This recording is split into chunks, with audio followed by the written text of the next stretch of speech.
ആശ്വാസം നേടാം. ഹൃത്തിനുള്ളിൽ ജീവൻ നൽകും വചനം, തിരുവചനം.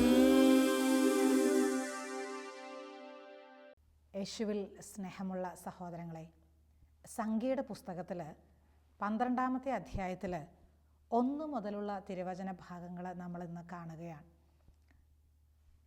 മോശയുടെ ഭാര്യയായ കുഷ്യ സ്ത്രീയെ പ്രതി മിരിയാമും അഹ്റോനും അവനെതിരായി സംസാരിച്ചു. നമുക്കറിയാം, മിരിയാമും അഹ്റോനും ഇസ്രായേൽ ജനത്തെ നയിക്കുന്ന നേതാക്കളിൽ വളരെ പ്രാധാന്യം അർഹിക്കുന്ന സഹോദരങ്ങളാണ്.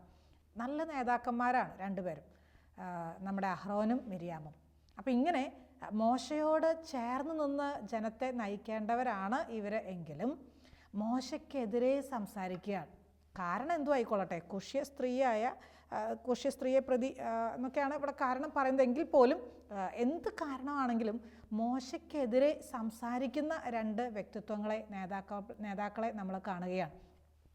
ഈ എതിരെ സംസാരിക്കുന്നതും പിറുപിറുക്കുന്നതും കർത്താവ് കേട്ടു. കർത്താവ് അത് കേട്ടപാടെ ഇവരോട് ചോദ്യങ്ങൾ ചോദിക്കുകയാണ്. ഇവരെ വിളിച്ച് പുറത്തേക്ക് ഇറക്കുന്നു. എന്നിട്ട് ഈ അഹ്റോനോടും മിരിയാമിനോടും ചില കാര്യങ്ങൾ കർത്താവ് പറയുന്നൊരു ഭാഗമാണ് ഈ 12-ാമത്തെ അധ്യായത്തിൽ നമ്മൾ കാണുക. ഈ അഹ്റോനും മിരിയാമും എതിരെ സംസാരിക്കുന്നതിന് മുൻപ് നമുക്കറിയാലോ, പെട്ടെന്ന് ഒരാളെക്കുറിച്ച് എതിർത്ത് സംസാരിക്കുകയല്ല. കുറേ അധികം കാര്യങ്ങൾ കേട്ട് മനസ്സിലൊരു ഇഷ്ടക്കേട് വന്നിട്ടുണ്ടാവും. പ്രത്യേകിച്ച് മോശയ്ക്കെതിരെയൊക്കെ അങ്ങനെ സംസാരിക്കണമെങ്കിൽ കുറേ നാളുകളിലെ അടുത്ത ഇടപഴകലിൽ നിന്നൊക്കെ എന്തെങ്കിലും ഒരു ഇഷ്ടക്കേട്, അല്ലെങ്കിൽ ആ ശൈലി യോജിച്ച് പോകാൻ പറ്റുകയില്ല, അല്ലെങ്കിൽ ആ രീതികൾ ഉൾക്കൊള്ളാൻ പറ്റുകയില്ല, അങ്ങനെയൊക്കെ കരുതിയിട്ട് അവർ അസ്വസ്ഥത പ്രകടിപ്പിക്കാൻ സാധ്യതയുണ്ട്. ഈ അഹ്റോനും മിരിയാമും കുറേ നാളൊക്കെ മനസ്സിലത് കൺട്രോൾ ചെയ്ത് നിയന്ത്രിച്ചൊക്കെ കൊണ്ടു നടന്നെങ്കിലും ഈ സമയത്ത് അവരുടെ നിയന്ത്രണമൊക്കെ നഷ്ടപ്പെടുകയാണ്. ഇവരിങ്ങനെയാണ് പറയണത്: കർത്താവ് മോശയോട് മാത്രമാണോ സംസാരിക്കുന്നത്? ഞങ്ങളിലൂടെയും കർത്താവ് സംസാരിച്ചിട്ടില്ലേ? പിന്നെ എന്താ ഈ മോശയ്ക്ക് ഇത്ര വലിയ പ്രത്യേകത? അങ്ങനെയൊക്കെയാണ് അവരുടെ സംസാരം. ആ രീതി മൊത്തം മാറിപ്പോയി. അതുവരെയും വിധേയപ്പെട്ടും എളിമപ്പെട്ടും സ്നേഹത്തോടെയൊക്കെ സംസാരിച്ചിരുന്ന അഹ്റോനും മിരിയാമും അവരുടെ വാക്കുകളുടെ രീതി, ആ ടോൺ തന്നെയും മുഴുവനായിട്ട് മാറിപ്പോവാൻ. മോശയോട് മാത്രമല്ലല്ലോ, ഞങ്ങളോടും സംസാരിച്ചിട്ടില്ലേ? വാക്കുകളുടെ വ്യത്യാസം മനസ്സിലാകുന്നില്ലേ? ഇങ്ങനെ പറഞ്ഞ് ആ സമയത്ത് കർത്താവ് അത് വ്യക്തമായി കേട്ടിട്ട് മോശയുടെ കൂടെ 3 പേരെ ആദ്യം സമാഗമ കൂടാരത്തിലേക്ക് വിളിക്കുന്നു. പിന്നീട് മിരിയാമിനോടും അഹ്റോനോടും കർത്താവ് സംസാരിക്കുകയാണ്. കർത്താവ് പറയാൻ എന്താ പറയണത്? നിങ്ങൾ മോശയ്ക്കെതിരെ സംസാരിക്കുന്നത് എന്താണ്? നിങ്ങൾ മോശയ്ക്കെതിരെ പിറുപിറുക്കുന്നത് എന്താ? കാര്യം എന്നാ? മോശയെ എനിക്ക് വ്യക്തമായിട്ട് അറിയാം. മോശയെക്കുറിച്ച് ഒരു 4-5 പോസിറ്റീവായിട്ടുള്ള കാര്യങ്ങൾ അഹ്റോനോടും മിരിയാമിനോടും പറഞ്ഞ് കേൾപ്പിക്കുകയാണ്. കർത്താവ് പറയുന്നു, ഭൂമുഖത്തുള്ള എല്ലാ മനുഷ്യരിലും വെച്ച് ഏറ്റവും സൗമ്യനായിട്ടുള്ള മനുഷ്യനാണ് മോശ എന്ന്. നമുക്കറിയാം, മോശ വളരെ ചൂടൻ സ്വഭാവമുള്ള ഒരാളാണ്. ആ വിളി സ്വീകരിക്കുന്നതിന് മുമ്പ് തന്നെ ഒരു ഈജിപ്തുകാരനെയൊക്കെ കൊന്നിട്ട് മണലിൽ താഴ്ത്തിയതൊക്കെ നമുക്കറിയാവുന്ന കാര്യമാണ്. അതിനുശേഷവും ഇസ്രായേൽ ജനം സ്വർണത്തിൻ്റെ കാളക്കുട്ടിയൊക്കെ ഉണ്ടാക്കി അവർ ഡാൻസ് ചെയ്യുന്ന സമയത്ത് മോശ കാര്യം അറിയുന്നുണ്ട്. എന്നിട്ട് ഉടനെ പറയുന്നു, ആ കാളക്കുട്ടി ഇങ്ങോട്ട് കൊണ്ടുപോവാ, എല്ലാവരും കൂടെ അതിനെ ഇടിച്ചു പൊടിക്കുക, ജ്യൂസാക്ക്. എന്നിട്ട് പറയുന്നു, കുടിക്കടാ അത്. ആ ജ്യൂസ് എല്ലാവരെ കൊണ്ടും കുടിപ്പിക്കുകയാണ്. അത്രയും അരിശമുള്ള മനുഷ്യനാണ് മോശ. കർത്താവ് പറയുന്നു, ഭൂമുഖത്തുള്ള എല്ലാ മനുഷ്യരിലും വെച്ചിട്ട് മോശ സൗമ്യനാണ്. കർത്താവിന് അങ്ങനെയാണ് മോശയെക്കുറിച്ച് പറയാനുള്ളത്. മനുഷ്യരുടെ കാഴ്ചപ്പാടല്ലല്ലോ ദൈവത്തിൻ്റെ കാഴ്ചപ്പാട്. മനുഷ്യർ കാണുന്ന പോലെയല്ലല്ലോ കർത്താവ് കാണുക. കർത്താവിൻ്റെ മനസ്സിൽ മോശയെക്കുറിച്ച് വളരെ പോസിറ്റീവായിട്ടാണുള്ളത്. ഏറ്റവും സൗമ്യനായിട്ടുള്ളൊരു മനുഷ്യൻ. 1-ാമത്തെ അഭിപ്രായം കർത്താവ് പറയുന്നത് അങ്ങനെയാണ്. 2-ാമത്തെ കാര്യം പറയുന്നു, മോശ കർത്താവിൻ്റെ ദാസനാണ്. കർത്താവിൻ്റെ ദാസനാണ്. എന്ത് ദൈവം ആവശ്യപ്പെടുന്നുവോ, എന്ത് കർത്താവ് പറയുന്നുവോ അത് അന്നേരം അങ്ങനെ തന്നെ അനുസരിക്കുന്ന ഒരു വ്യക്തിത്വമായിട്ടാണ് കർത്താവ് മോശയെ കണ്ടിട്ടുള്ളത്. കർത്താവിൻ്റെ ദാസൻ തന്നെയല്ല, ഈ ഇസ്രായേൽ ജനത്തെ മുഴുവൻ നയിക്കാനുള്ള ചുമതല കർത്താവ് തന്നെയാണ് മോശയെ ഏൽപ്പിച്ചിട്ടുള്ളത്. ഇത്രയും വരുന്ന ജനത്തെ, അത് എത്ര സ്വഭാവത്തിൻ്റെ പ്രത്യേകതകളുള്ള മനുഷ്യരാണ്. എത്രയധികം ചോദ്യങ്ങൾ ചോദിക്കുന്നവരും എതിർക്കുന്നവരും ഇഷ്ടക്കേട് കാണിക്കുന്നവരും വാശി പിടിക്കുന്നവരും ഇങ്ങനെയുള്ളവരൊക്കെ ഈ കർത്താവ് മോശയുടെ കയ്യിലാണ് ഏൽപ്പിച്ചു കൊടുത്തിട്ടുള്ളത്. മോശ ഇത്രയും വരുന്ന വലിയ ജനാവലിയെ നയിക്കുന്ന ഒരു വ്യക്തിയാണ്. കർത്താവ് ഏൽപ്പിച്ച ദൗത്യം ചെയ്തുകൊണ്ടിരിക്കുകയാണ്. വേറൊരു പ്രത്യേകത കർത്താവ് മോശയെക്കുറിച്ച് പറയുന്നത്, മുഖാഭിമുഖം കർത്താവിനോട് സംസാരിച്ചിട്ടുള്ള വളരെ ചുരുക്കം പേരിൽ ഒരാളാണ് മോശ. കർത്താവുമായിട്ട് മുഖത്തോട് മുഖം നിന്നിട്ട് സംസാരിക്കുമായിരുന്നു. വേറെ ആർക്കും ഈ ഭാഗ്യം കിട്ടിയിട്ടില്ല എന്ന്. അത്രയധികം സ്വാതന്ത്ര്യം മോശയ്ക്കുണ്ടായിരുന്നു. അതുപോലെ കർത്താവിൻ്റെ തിരഞ്ഞെടുക്കപ്പെട്ടവൻ, കർത്താവിനോട് നേരിട്ട് സംസാരിക്കാനും കാണാനൊക്കെ ഭാഗ്യം കിട്ടിയിട്ടുള്ളവൻ, മോശയെക്കുറിച്ച് കർത്താവിന് പറയാൻ 100 കാര്യങ്ങളാണ്. ഇങ്ങനെ കർത്താവിൻ്റെ മനസ്സിൽ ഉന്നതമായിട്ടുള്ളൊരു സ്ഥാനം അലങ്കരിച്ചിട്ടുള്ള മോശയെക്കുറിച്ച് അഹറോനും മിരിയാമും പിറുപിറുക്കുന്ന കേട്ടപ്പോൾ, ദേഷ്യപ്പെടുന്ന കേട്ടപ്പോൾ, ഇഷ്ടമില്ലാത്ത രീതിയിൽ സംസാരിക്കുന്ന കണ്ടപ്പോൾ കർത്താവിന് വലിയ സങ്കടമായിപ്പോയി, വലിയ വേദനയായിപ്പോയി, വലിയ വിഷമായിപ്പോയി. കർത്താവ് അവിടെ ഇവരെ തിരുത്തി കൊടുക്കുന്നുണ്ട്. എന്താ ഇവർ ചെയ്തതെന്ന് ഇവരെ പറഞ്ഞ് മനസ്സിലാക്കി കൊടുക്കുന്നു. എന്നിട്ടോ അതോടുകൂടി തീർന്നില്ല. അടുത്ത സ്റ്റെപ്പ് നമ്മൾ കാണുന്നത്, മിരിയാമിന് കുഷ്ഠരോഗം വരികയാണ്. കർത്താവ് ശിക്ഷിക്കുകയാണ്. ഒരു ചെറിയ ചൂരൽ പ്രയോഗം എന്ന് വേണമെങ്കിൽ നമുക്ക് പറയാം. കർത്താവ് അവിടെ മിരിയാമിനെ തിരുത്തി കൊടുക്കാൻ, അഹറോൻ പ്രധാന പുരോഹിതനായതുകൊണ്ടാകാം ഒരു പക്ഷേ കുഷ്ഠരോഗമൊന്നും കൊടുത്ത് ആൾക്കാരൊക്കെ ആയിട്ട് ഇടപഴകേണ്ടതാണല്ലോ. അതുകൊണ്ട് അഹറോൻ അത്രയും വലിയൊരു പ്രശ്നം കൊടുത്തില്ല, ശിക്ഷ കൊടുത്തില്ല. പകരം മിരിയാമിന് വലിയൊരു ശിക്ഷ കർത്താവ് കൊടുക്കുകയാണ്. കുഷ്ഠരോഗത്തിൻ്റെ അടിമയാക്കി മാറ്റുകയാണ്. ഉടനെ അഹറോൻ കാര്യം മനസ്സിലായപ്പോൾ, ഗൗരവം മനസ്സിലായപ്പോൾ കർത്താവിൻ്റെ മുമ്പിൽ മാപ്പ് പറയുന്നുണ്ട്. മോശയോട് വന്ന് മാപ്പൊക്കെ പറയുന്നുണ്ട്. മോശ അത് കണ്ടിട്ട്, നിങ്ങൾ എനിക്കെതിരെ പറഞ്ഞൂല്ലേ, എന്നാൽ പിന്നെ ഇച്ചിരി കിട്ടട്ടെ നിങ്ങൾക്ക്. അങ്ങനത്തെ മനോഭാവമായിരുന്നില്ല മോശയ്ക്ക്. മോശ ഇവർക്ക് വേണ്ടി പ്രാർത്ഥിക്കുകയാണ്. ദൈവമേ, ഈ കുറ്റം ഇവരുടെ മേലെ ആരോപിക്കരുതേ, ഇവരോട് പൊറുക്കണേ. മോശ ഇവർക്ക് വേണ്ടി പ്രാർത്ഥിക്കുകയാണ്. മോശയുടെ ആ വ്യക്തിത്വത്തിൻ്റെ വലുപ്പം നമ്മൾ മനസ്സിലാക്കുകയാണ്. ആരെതിരെ നിന്നാലും, ആരെതിരെ പിറുപിറുത്താലും അതൊന്നും മോശ കാര്യമായിട്ട് ഗവനിക്കുന്നില്ല. ദൈവത്തിൽ മാത്രം മോശ ശരണം വയ്ക്കുകയാണ്. ദൈവത്തിൽ മാത്രമാണ് മോശയുടെ ശരണം. പ്രിയമുള്ള സഹോദരങ്ങളെ, നമ്മുടെ കുടുംബത്തിൽ മാതാപിതാക്കൾക്കെതിരെ, ജീവിത പങ്കാളിക്കെതിരെ, സഹോദരങ്ങൾക്കെതിരെയൊക്കെ പിറുപിറുക്കുന്നതും എതിർത്ത് സംസാരിക്കുന്നതും ഇഷ്ടക്കേടോടെ പറയുന്ന കാര്യങ്ങളൊക്കെ കർത്താവ് ശ്രദ്ധിച്ചു കേൾക്കുമെന്നും, കർത്താവിൻ്റെ മനസ്സിനെ മുറിപ്പെടുത്തുന്ന വാക്കുകളാണെങ്കിൽ അതിന് നമ്മളെ തിരുത്തി തരൂ എന്നുള്ള കാര്യവും ഈ സമയം കർത്താവ് നമ്മളെ ഓർമ്മിപ്പിക്കുകയാണ്, നമ്മളെ ബോധ്യപ്പെടുത്തി തരികയാണ്. പിറുപിറുക്കാനൊക്കെയുള്ള ഒരു കാര്യം ഒരുപക്ഷേ ദൈവത്തോടുള്ള അവിശ്വസ്തതയാകാം. ദൈവമാണ് ഈ വ്യക്തിയെ എൻ്റെ കുടുംബത്തിലേക്ക്, എൻ്റെ ജീവിതത്തിലേക്ക് അയച്ചത് എന്ന് എനിക്ക് വിശ്വസിക്കാനും ഉൾക്കൊള്ളാനും കഴിയുന്നില്ല എങ്കിൽ അതിനെ നമ്മൾ പറയുന്ന പേരാണല്ലോ അവിശ്വസ്തത. ദൈവത്തോടുള്ള അവിശ്വസ്തത. ദൈവത്തെ അംഗീകരിക്കാൻ കഴിയുന്നില്ല. അപ്പം അങ്ങനെ വരുമ്പോൾ നമ്മുടെ മനസ്സിൽ ഒരു ഇഷ്ടക്കേട് തോന്നുകയാണ്. വിശ്വസിക്കാൻ പറ്റുന്നില്ല, ഉൾക്കൊള്ളാൻ പറ്റുന്നില്ല, ഒരു അവിശ്വസ്തതയുടെ അനുഭവം. മറ്റൊരു കാരണം പറഞ്ഞാൽ ഒരു പക്ഷേ അസൂയ തോന്നാം. എന്താ മോശയെ പോലെ കർത്താവ് ഞങ്ങളോടും സംസാരിക്കുന്നില്ലേ, ഞങ്ങൾക്ക് മോശയുടെ സ്ഥാനം അലങ്കരിക്കത്തില്ലേ, എന്താ എല്ലാവരും മോശയുടെ അടുത്തേക്ക് വരണത്, എന്താ എല്ലാവരും മോശയോട് മാത്രം സംസാരിക്കുന്നത്, എല്ലാവർക്കും മോശ മാത്രം മതി, ഞങ്ങളും അതേപോലെ പണി ചെയ്യുന്നില്ലേ, അതുപോലെ തന്നെ ഞങ്ങളും അധ്വാനങ്ങളിൽ ഏർപ്പെടുന്നില്ലേ. അസൂയ വരാം, അല്ലെങ്കിൽ അധികാരമോഹം സംഭവിക്കാം. ഇതൊക്കെ അവരുടെ ജീവിതത്തിൽ ഉണ്ടായിട്ടുണ്ടാകാം. അതുകൊണ്ടൊക്കെ ആകാം ഇത്രയധികം ഈ അഹറോനും മിരിയാമും സ്വരമുയർത്താൻ കാരണമായത്. ഏത് രീതിയിലും തിന്മ നമ്മളിൽ വേര് പിടിക്കാൻ സാധ്യതയുണ്ട്. ഏത് രീതിയിലും തിന്മ നമ്മളെ കീഴടക്കാനും സാധ്യതയുണ്ട്. അഹറോനും മിരിയാമിനെയും കർത്താവ് തിരുത്തി കൊടുക്കുകയാണ്. മക്കളെ, ഇങ്ങനെയല്ലായിരുന്നു നിങ്ങൾ ചെയ്യേണ്ടിയിരുന്നത്. നേതൃത്വത്തിൻ്റെ തലപ്പത്ത് പിളർപ്പുണ്ടാകുമ്പോൾ കർത്താവ് ഇടപെടും.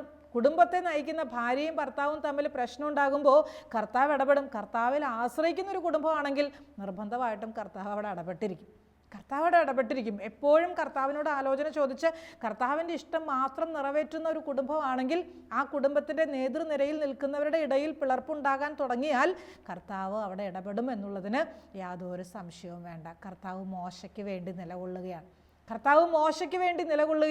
മോശയ്ക്ക് വേണ്ടി വാദിക്കുകയാണ്. ദൈവം തെരഞ്ഞെടുത്ത മോശയ്ക്ക് വേണ്ടി ദൈവം തന്നെ സംസാരിക്കുന്ന ഒരു രംഗം നമ്മൾ അവിടെ കാണുകയാണ്. ആരും മോശയ്ക്കെതിരെ നിൽക്കാൻ കർത്താവ് സമ്മതിക്കുന്നില്ല. ആരും മോശയ്ക്കെതിരെ സംസാരിക്കാൻ പോലും കർത്താവ് സമ്മതിക്കുന്നില്ല. എസെക്കിയേൽ പ്രവചനത്തിൽ 36-ാം അധ്യായം 9-ാമത്തെ തിരുവചനം ഇങ്ങനെയാ പറയുക: ഇതാ ഞാൻ നിങ്ങൾക്ക് വേണ്ടി നിലകൊള്ളുന്നു, ഞാൻ നിങ്ങളിലേക്ക് തിരിയും. ഇതാ ഞാൻ നിങ്ങൾക്ക് വേണ്ടി നിലകൊള്ളുന്നു. കർത്താവ് മാത്രമല്ല ഇങ്ങനെ പറഞ്ഞിട്ടുള്ളൂ, വേറെ ആരെങ്കിലും പറഞ്ഞിട്ടുണ്ടോ? ഞാൻ നിങ്ങൾക്ക് വേണ്ടി നിലകൊള്ളുന്നു എന്ന്. നമുക്ക് വേണ്ടി നിലകൊള്ളുന്ന ഒരു ദൈവം നമ്മുടെ കൂടെയുണ്ടെന്ന് നമുക്ക് ഓർക്കാം. നമ്മുടെ മനസ്സിൽ വരുന്ന ഇഷ്ടക്കേട്, അല്ലെങ്കിൽ എതിർത്ത് സംസാരിക്കാൻ തോന്നുന്ന രീതികൾ, ചില സഹപ്രവർത്തകരെക്കുറിച്ച് അല്ലെങ്കിൽ കൂടെ ജോലി ചെയ്യുന്നവരെക്കുറിച്ച്, അയൽപക്കത്ത് താമസിക്കുന്നവരെക്കുറിച്ച്, ഇടവകയിൽ ഒരേ ഫീൽഡിൽ വർക്ക് ചെയ്യണവർ തമ്മിലൊക്കെ ചെറിയ ഇഷ്ടക്കേടൊക്കെ വരുമ്പോൾ മുറുമുറുക്കാനും പിറുപിറുക്കാനും ഒക്കെ സാധ്യതകളുണ്ട്. അങ്ങനെ നമ്മൾ ഏതെങ്കിലും ഒരു വാക്കെങ്കിലൊക്കെ പറഞ്ഞു പോയാൽ ഉള്ള കൃപ മുഴുവൻ ചോർന്നു പോകാൻ സാധ്യതയുണ്ടെന്ന് കർത്താവ് നമ്മളെ ഓർമ്മിപ്പിക്കുകയാണ്. കൊളോസോസാർക്കുള്ള ലേഖനം 4-ാമത്തെ അധ്യായം 6-ാമത്തെ വചനം ഇങ്ങനെ പറയും: നിങ്ങളുടെ സംസാരം എപ്പോഴും കരുണാമസൃണവും ഹൃദ്യവുമായിരിക്കട്ടെ. ഹൃദ്യമായിരിക്കണം നിങ്ങളുടെ വാക്കുകൾ, കരുണ തുളുമ്പുന്ന വാക്കുകളായിരിക്കണം വരേണ്ടത്. അധികാരികളെക്കുറിച്ചോ മുതിർന്നവരെക്കുറിച്ചോ നമ്മുടെ മേലെ നിൽക്കുന്നവരെക്കുറിച്ചോ ഒരു വാക്ക് പോലും വെറുക്കുകയോ എതിർത്ത് സംസാരിക്കുകയോ ചെയ്യേണ്ട മകനെ മകളേന്ന് കർത്താവ് ഇന്ന് നമ്മളെ ഓർമ്മിപ്പിക്കുകയാണ്. പിറുപിറുത്താലൊക്കെ ഒരുപാട് പ്രത്യാഘാതങ്ങൾ നമ്മുടെ ജീവിതത്തിലുണ്ടാവും. നമുക്ക് ശരീരത്തിൻ്റെ ആരോഗ്യം പോലും നഷ്ടപ്പെടും. കാരണം ഇത് കുറേ ഇങ്ങനെ ഈ ഇഷ്ടക്കേട് അല്ലെങ്കിൽ ആ ഒരു ശൈലി ഉൾക്കൊള്ളാൻ പറ്റാത്തൊക്കെ മനസ്സിലിങ്ങനെ സപ്രസ് ചെയ്ത് ഒതുക്കി വെക്കുമ്പോൾ രോഗാവസ്ഥയിലേക്ക് വരാം. ഒരു സഹോദരി എന്നോട് പറഞ്ഞൊരു അനുഭവം ഞാൻ ഓർക്കുകയാണ്. അവർ വിദേശത്താണ് ഭർത്താവും ഭാര്യയും മക്കളൊക്കെ താമസിക്കുക.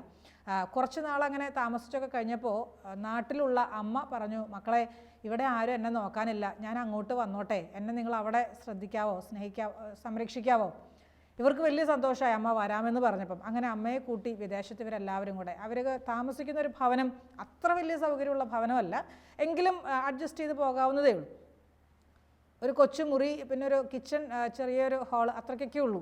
അപ്പോൾ ഉള്ള സൗകര്യത്തിൽ ഇവർ ഒരുമിച്ച് വളരെ സന്തോഷമായിട്ട് കഴിയുകയാണ്. പക്ഷേ ഈ അമ്മ എത്ര സന്തോഷം കൊടുത്താലും എത്ര സ്നേഹം കൊടുത്താലും ഇടയ്ക്ക് പിറുപിറുന്ന് പറഞ്ഞുകൊണ്ടിരിക്കും. ഇതിങ്ങനെ ഈ പിറുപിറുക്കൽ കേൾക്കുമ്പോൾ തന്നെ ഈ മകളുടെ മനസ്സിൽ വലിയ സങ്കടമാണ്. ഇത്രയും കഷ്ടപ്പെട്ട് അമ്മയെ നാട്ടിൽ നിന്ന് കൊണ്ടുവന്ന് ഇവിടെ കൊണ്ടുവന്ന് ഇത്രയും സ്നേഹിച്ചിട്ട്, ഇത്രയും അമ്മയ്ക്ക് വേണ്ടതൊക്കെ ചെയ്തു കൊടുത്തിട്ട്, എപ്പോഴും സ്നേഹത്തോടെ ഒരു 10 പ്രാവശ്യമെങ്കിലും അമ്മയെന്ന് വിളിക്കും, കാര്യമൊന്നുമില്ലെങ്കിൽ പോലും. അത്രയും അമ്മയ്ക്കിനി നാട്ടിൽ നിന്ന് വന്നിട്ട് ഒറ്റപ്പെട്ട അനുഭവമൊന്നും ഉണ്ടാകല്ല എന്ന് കരുതിയത് കൊണ്ട് തന്നെ ഇവർ വളരെ ശ്രദ്ധിക്കുന്നവരാണ്. പക്ഷെ അമ്മയ്ക്ക് അതിലൊന്നും സംതൃപ്തിയില്ല. അമ്മ എപ്പോഴും ഇങ്ങനെ എന്ന് പറഞ്ഞുകൊണ്ടിരിക്കും. ഈ മകൾക്കോ ഇത് കേൾക്കുന്നതേ സങ്കടം. ഈ കഴിഞ്ഞ ദിവസം എന്നെ ഫോൺ ചെയ്തിട്ട് പറയായിരുന്നു, സിസ്റ്ററെ ഈ ദിവസങ്ങളിൽ ഡോക്ടർമാരുടെ അടുത്ത് മാറി പോകേണ്ടി വന്നു. കാരണം ഒരു രോഗം തീരുമ്പോൾ അടുത്തത് വരുമ്പോൾ അടുത്തത്, ഇങ്ങനെ മാറി വന്നിട്ട് ഡോക്ടേഴ്സിൻ്റെ അടുത്തൊക്കെ ചെന്ന് എല്ലാ ടെസ്റ്റുകളും കഴിയുമ്പോൾ ഡോക്ടേഴ്സ് ഒറ്റക്കെട്ടായിട്ട് പറയുന്ന കാര്യം, ഈ സഹോദരിയുടെ ശരീരത്തിനല്ല രോഗം, മനസ്സിനാ രോഗം, മനസ്സിലുള്ള അസ്വസ്ഥതയാണ് ഇതിൻ്റെ കാരണം. ഇവൾ എന്നോട് പറഞ്ഞു, സിസ്റ്ററെ ഒന്ന് പ്രാർത്ഥിക്കുക, എന്താ എൻ്റെ പ്രശ്നമെന്ന് പറഞ്ഞു. ഞാൻ പറഞ്ഞു, എൻ്റെ പൊന്നുമോളെ, നിൻ്റെ മനസ്സിലുള്ള ഇഷ്ടക്കേട്, അമ്മ ഇങ്ങനെ ഓരോന്ന് പറയുമ്പോഴുള്ള നിൻ്റെ ഇഷ്ടക്കേട്, അത് നീ മനസ്സിൽ ഒതുക്കി വെച്ച് അതാണ് നിന്നെ രോഗിയാക്കുന്നത്. ഉടനെ ഇവൾ പറഞ്ഞു, അത് ശരിയായിരിക്കും, ഞാൻ ആരോടും പുറമെ പറയത്തില്ല, ഭർത്താവിനോട് പറയത്തില്ല, മക്കളെ അല്പം പോലും അറിയിക്കത്തില്ല, നാട്ടിലുള്ള സഹോദരങ്ങളോട് പറയത്തില്ല, ആരോടും പറയത്തില്ല. ഇവൾ മനസ്സിലങ്ങ് ഒതുക്കി വെച്ചിട്ട് ശരീരം പോലും പ്രതികരിക്കുന്ന അവസ്ഥയായി. ശരീരത്തിൽ രോഗാവസ്ഥകളായി തുടങ്ങി. ഇഷ്ടക്കേട് മനസ്സിൽ സൂക്ഷിച്ചു വെച്ച് അമ്മയോട് എതിർത്ത് സംസാരിക്കാൻ പറ്റത്തില്ലല്ലോ. അമ്മ ഇങ്ങോട്ട് പറഞ്ഞുകൊണ്ടിരിക്കുന്ന ഈ ഇഷ്ടക്കേടോടെയുള്ള സംസാരം കേൾക്കുന്നു എന്നല്ലാതെ ഇവൾ പ്രതികരിക്കുകയല്ല, മനസ്സിലൊതുക്കും. പ്രിയമുള്ളവരെ, ചില സമയങ്ങളിൽ ഇത്തരത്തിലുള്ള സംസാരങ്ങൾ നമ്മളെ രോഗാവസ്ഥയിലേക്ക് പോലും കൊണ്ടുവിടാൻ സാധ്യതയുണ്ട്. വേറെ ചിലപ്പോൾ ഇത്തരത്തിലുള്ള സംസാരങ്ങൾ, എതിർത്തുള്ള സംസാരം, പിറുപിറുത്തുള്ള സംസാരം ഒക്കെ നമ്മളെ ഒതുങ്ങിക്കൂടാൻ, നമ്മുടെ കഴിവുകളൊക്കെ നിർവീര്യമായി പോകുന്ന രീതിയിൽ ഒതുങ്ങിക്കൂടാൻ, നമ്മുടെ ആ സന്തോഷ പ്രകൃതവും ആ ഉല്ലാസ പ്രകൃതവും ഒക്കെ നഷ്ടപ്പെട്ടു പോകുന്ന അനുഭവമൊക്കെ ഉണ്ടാകാൻ സാധ്യതയുണ്ട്. ഒരു സഹോദരി ഒരിക്കലും പ്രാർത്ഥിക്കാനായിട്ട് വന്നു. ഈ സഹോദരി എന്നോട് പറഞ്ഞു, സിസ്റ്ററെ, വിവാഹമൊക്കെ ചെയ്ത് വീട്ടിലേക്ക് വന്നപ്പോൾ എന്ത് രസമായിരുന്നെന്നറിയോ, ഒത്തിരി ഞാൻ ചിരിക്കുമായിരുന്നു, ഒത്തിരി സംസാരിക്കുമായിരുന്നു, ഒത്തിരി ആക്റ്റീവായിരുന്നു, ആരെന്ത് പറഞ്ഞാലും 100-100-ൽ നിന്ന് എല്ലാം ചെയ്യാൻ വളരെ മിടുക്കിയായിട്ട് എനിക്ക് ചെയ്യാൻ പറ്റുമായിരുന്നു. ഇപ്പം അങ്ങനെയല്ല കേട്ടോ, എനിക്കൊന്നും ചെയ്യാൻ പറ്റുകയില്ല, എനിക്ക് ഒന്നും ചെയ്യാനൊരു ഉണർവ് തോന്നുന്നില്ല, വല്ലാതെ ഞാനങ്ങ് ഒതുങ്ങിപ്പോയ പോലെയായിപ്പോയി, അട്ട ചുരുണ്ടുകൂടുന്ന പോലെ ഒരു മുറിയിൽ ഒതുക്കി വെച്ചാൽ ഞാൻ അവിടെ ഇരിക്കും, അങ്ങനെ ആയിപ്പോയി, എനിക്കറിയത്തില്ല എന്താ സംഭവിച്ചതെന്ന്. ഞാൻ ഇവളോട് സ്നേഹത്തോടെ ചോദിച്ചു, എൻ്റെ മോളെ, ഹസ്ബൻഡ് എങ്ങനെയാണ് നീയുമായിട്ടുള്ള നിൻ്റെ ആ സ്നേഹത്തിൻ്റെ ബന്ധം? ഉടനെ പറഞ്ഞു, സിസ്റ്ററെ, എപ്പോഴും കുറ്റപ്പെടുത്തുന്ന രീതിയിൽ സംസാരിക്കും, എപ്പോഴും എന്നെ ഇങ്ങനെ താഴ്ത്തിക്കെട്ടി, എന്നെ ഇങ്ങനെ ഒരു അല്പം പോലും ഒരു അംഗീകാരമോ, ഒരു ഭാര്യ എന്ന നിലയിൽ ഒരു ഇച്ചിരി സ്നേഹം ഒരിക്കലും ഇല്ല സിസ്റ്ററെ, അതുകൊണ്ടായിരിക്കാം ഒരു പക്ഷേ മനസ്സ് വേദനിച്ചത്. ഈ കഴിഞ്ഞ ദിവസം ഒരു വേദനയുണ്ടായി എന്ന് പറഞ്ഞിട്ട് എന്നോട് ഇങ്ങനെ പറയുകയായിരുന്നു. ഈ സഹോദരി നല്ല ഹൈറ്റുള്ള, നല്ല വണ്ണമുള്ള ഒരു മകളാണ്, നല്ല സുന്ദരി കുട്ടിയാണ്, പക്ഷേ നല്ല ഹൈറ്റും വണ്ണമൊക്കെ ഉണ്ട്. അപ്പോൾ ഇവൾ പറയുന്നു ഇടയ്ക്കിടയ്ക്ക് ഇവളുടെ ചെരുപ്പ് അത് പൊട്ടിപ്പോവും, കേടായിപ്പോവും. അപ്പം ഒരു 3-4 മാസം കൂടുമ്പോഴേക്കെങ്കിലും അടുത്ത ചെരുപ്പ് വാങ്ങിയിരിക്കണം. അപ്പോൾ ഈ ചെരുപ്പ് വാങ്ങാൻ പോകുമ്പോൾ ഇവൾക്ക് തന്നെ പോകത്തില്ലല്ലോ, പോകുകയല്ല, അവർ ഒരുമിച്ചാണ് എപ്പോഴും പോകാറ്. കടയിൽ കയറാൻ തുടങ്ങുമ്പോഴേക്കും ഈ ഹസ്ബൻഡ് പെറുപിറുക്കാൻ തുടങ്ങും. ഒരു കാലത്ത് ഇവളുടെ കാലിന് പറ്റിയ ചെരുപ്പ് കിട്ടുകയില്ല, ഇത് എത്ര കടയിൽ കയറേണ്ടി വരുമോ, ഇത് എന്തൊരു ഗതിയാണ്, എൻ്റെ അവസ്ഥ ഇങ്ങനെയായി, ഇതിങ്ങനെ പറഞ്ഞ് ഈ ഭർത്താവ് പെറുപിറുന്ന് പറഞ്ഞുകൊണ്ടിരിക്കും. ഈ സഹോദരി പറയാം, സിസ്റ്ററെ ചെരുപ്പ് എൻ്റെ കാലിന് പാകമുള്ളത് കിട്ടാത്തത് എൻ്റെ പ്രശ്നമല്ലല്ലോ, അങ്ങനെ ആയിപ്പോയില്ല, ഇനി എന്നാ ചെയ്യും? ഇത് കേൾക്കുമ്പോൾ തന്നെ ഓർക്കും ചെരുപ്പിടാതെ ജീവിതകാലം മുഴുവൻ നടന്നേക്കാന്ന്. അങ്ങനെയുള്ള കൊച്ചു കൊച്ചു കാര്യങ്ങൾ ഈ സഹോദരി പറയാം, ഞാൻ വല്ലാതെ അങ്ങ് ഒതുങ്ങിപ്പോയ പോലെയായിപ്പോയി. കുറേ പറഞ്ഞു കൊടുത്തു, പ്രാർത്ഥിച്ചു, നല്ല മിടുക്കിയായിട്ടൊക്കെ പോയി. ഞാൻ ഓർക്കുന്നു പ്രിയമുള്ളവരെ, ചെറിയ കാര്യങ്ങൾക്ക് പോലും പിറുപിറുക്കുന്നവരും അസ്വസ്ഥതകൾ സൃഷ്ടിക്കുന്നവരൊക്കെ കുടുംബത്തിൻ്റെ സന്തോഷം നഷ്ടപ്പെടുത്തി കളയും. സത്യമല്ലേ ഞാൻ പറയണത്? കുടുംബത്തിൻ്റെ സമാധാനം നഷ്ടപ്പെടുത്തുകയല്ലേ?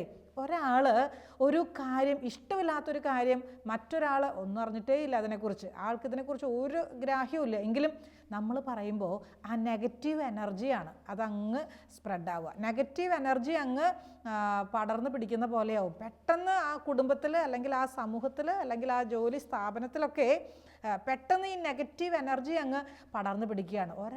ഒരാളെക്കുറിച്ച്, പ്രത്യേകിച്ച് നേതൃത്വത്തിലുള്ളവരെ കുറിച്ചൊക്കെ ഒരു നെഗറ്റീവ് ഇംപ്രഷൻ, നെഗറ്റീവായിട്ടുള്ളൊരു കാര്യം പറഞ്ഞാൽ എളുപ്പത്തിൽ അത്തരം വാർത്തകൾ പടർന്നു പിടിക്കുകയും ചെയ്യും. കൃപകൾ മുഴുവൻ ചോർന്നു പോകാൻ സാധ്യമാവും. മുഴുവൻ കൃപകളും, കേൾക്കുന്നവരുടെ കൃപകളും പോവും, പറയുന്ന എനിക്ക് അതിലേറെ ഇരട്ടി ഉത്തരവാദിത്വം വരികയും ചെയ്യും. മുഴുവൻ കൃപകളും നഷ്ടപ്പെട്ടു പോകാൻ സാധ്യതയുണ്ട്. പ്രിയമുള്ള സഹോദരങ്ങളെ, എപ്പോഴും നമുക്ക് ശ്രദ്ധിക്കാം, നമ്മുടെ വാക്കുകൾ ഏറ്റവും ഹൃദ്യമായിരിക്കട്ടെ. നമ്മുടെ വാക്കുകൾ സ്നേഹം കൊണ്ട് തുളുമ്പുന്ന വാക്കുകളായിരിക്കട്ടെ. നമുക്ക് വിമർശിക്കാൻ തോന്നും. ചിലപ്പം നമ്മൾ പ്രാർത്ഥിച്ചുകൊണ്ടിരിക്കുമ്പോൾ കുടുംബത്തിലെ മറ്റെല്ലാവരും ഇരുന്ന് TV കണ്ടുകൊണ്ടിരിക്കുക, അതും സീരിയൽ കണ്ടുകൊണ്ടിരിക്കുക, ദേഷ്യം വരും, സങ്കടം വരും, അതും TV വലിയ ഒച്ചയിൽ വെച്ചുകൊണ്ടിരിക്കുക, നമുക്ക് വിഷമം തോന്നും, പിറുപിറുക്കാൻ തോന്നും. അന്നേരം മനസ്സിൽ പുറമെ ഒന്നും കാണിച്ചില്ലെങ്കിലും ഉള്ളിൽ കുറേ അധികം പിറുപിറുക്കാൻ സാധ്യതയുണ്ട്. ചില സമയത്ത് സമ്പത്ത് ദൂർത്തടിക്കണ കാണുമ്പോൾ വല്ലാത്ത ഇഷ്ടക്കേട് നമുക്ക് മനസ്സിൽ തോന്നും. ചില സമയത്ത് ദുശീലങ്ങളിൽ അകപ്പെട്ടവർ, അതിൽ നിന്ന് ഒന്ന് മാറ്റം വേണമെന്ന് പോലും മനസ്സിൽ ചിന്തിക്കാത്തവർ, അങ്ങനെയുള്ളവരെ കാണുമ്പോൾ അത് വീട്ടിൽ തന്നെയാണ് എങ്കിലോ അത് വല്ലാത്ത അസ്വസ്ഥതയുണ്ടാക്കും. അപ്പം കാണുന്നവരോടും നാട്ടുകാരോടും വീട്ടുകാരോടൊക്കെ, കണ്ടില്ലേ അവൻ്റെ പോക്ക്, കണ്ടില്ലേ അവളുടെ പോക്ക്, കണ്ടില്ലേ, ഇതിങ്ങനെ നമുക്ക് പ്രതികരിക്കാനും പിറുപിറുക്കാനും ഒക്കെ സാധ്യതയുണ്ട്. കർത്താവ് മിരിയാമിനെ കുഷ്ഠരോഗിയാക്കിയത്, അഹറോനോട് ചോദ്യം ചെയ്തത്, നിങ്ങൾ എന്തിന് മോശയ്ക്കെതിരെ സംസാരിച്ചു, എന്തേ നിങ്ങൾ അത് ചെയ്യാൻ ഭയപ്പെടാതിരുന്നത്? അങ്ങനെയാ കർത്താവ് ചോദിക്കണത്. മോശയ്ക്കെതിരെ സംസാരിക്കാൻ നിങ്ങൾക്ക് ഭയം തോന്നാത്തത് എന്തേ? എങ്ങനെ നിങ്ങൾക്ക് ധൈര്യം കിട്ടി മോശയ്ക്കെതിരെ സംസാരിക്കാൻ? അങ്ങനെയാ കർത്താവ് ചോദിക്കുന്നത്. പിറുപിറുപ്പും എതിർത്തുള്ള സംസാരവും എതിരെയുള്ള സംസാര രീതികളൊക്കെ നമുക്ക് ഉപേക്ഷിക്കണം. ചില സമയങ്ങളിൽ ഇത്തരത്തിലുള്ള ഇഷ്ടക്കേടുകളും പിറുപിറുക്കലുകളൊക്കെ നമ്മുടെ സ്വഭാവത്തെ തന്നെ മാറ്റിക്കളയും, വളരെ റഫാക്കും നമ്മളെ. നമ്മുടെ ശൈലികളൊക്കെ, നമ്മുടെ നോട്ടം കാണുമ്പോൾ തന്നെ ആൾക്കാർ പേടിച്ചു പോകും. നമ്മുടെ വാക്കുകൾ കേൾക്കുമ്പോൾ തന്നെ ആണ്ടേ വരുന്നുണ്ടേ എന്ന് പറഞ്ഞിട്ട് അവർ ഓടും. അവർ ആ ഭാഗത്ത് പോലും നിൽക്കാൻ സമ്മതിക്കുകയില്ല. നമ്മുടെ ശൈലികൾക്ക്, നമ്മുടെ രീതികൾക്കൊക്കെ മാറ്റം വരുന്നൊരു അനുഭവം ഉണ്ടാകാൻ സാധ്യതയുണ്ട്. ഒരു ആത്മീയ ശുശ്രൂഷകളൊക്കെ ചെയ്യുന്ന ഒരു സഹോദരൻ ഈ കഴിഞ്ഞ ദിവസം സംസാരിക്കുകയായിരുന്നു. എന്നോട് ഇങ്ങനെയാണ് പറഞ്ഞത്, സിസ്റ്ററെ തൊട്ടതിനും പിടിച്ചതിനൊക്കെ എനിക്ക് അരിശം വരും.